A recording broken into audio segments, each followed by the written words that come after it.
ஒரு சின்ன கல்லு ஒரு பெரிய கண்ணாடிய உடைக்க போதும். நீங்க கோபத்துல பேசுற ஒரே ஒரு வார்த்தை உங்க பல வருஷ பாசத்தை உடைக்க போதும்.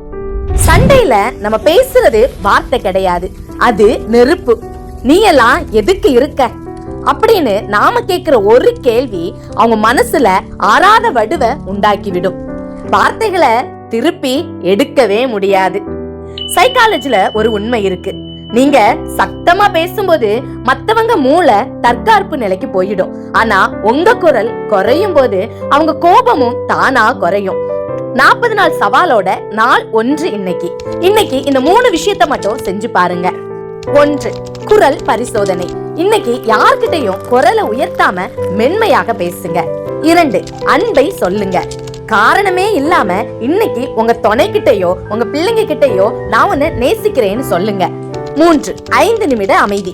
சண்டை வர்றது மாதிரி இருந்தா 5 நிமிஷம் அந்த இடத்தை விட்டு விலகி இருங்க. இன்னைக்கு இத செஞ்சுட்டு உங்க அனுபவத்தை கமெண்ட்ல சொல்லுங்க. அடுத்த நாள் ஒரு பெரிய ரகசியத்தோடு உங்களை சந்திக்கிறேன். மறக்காம சப்ஸ்கிரைப் பண்ணிக்கோங்க.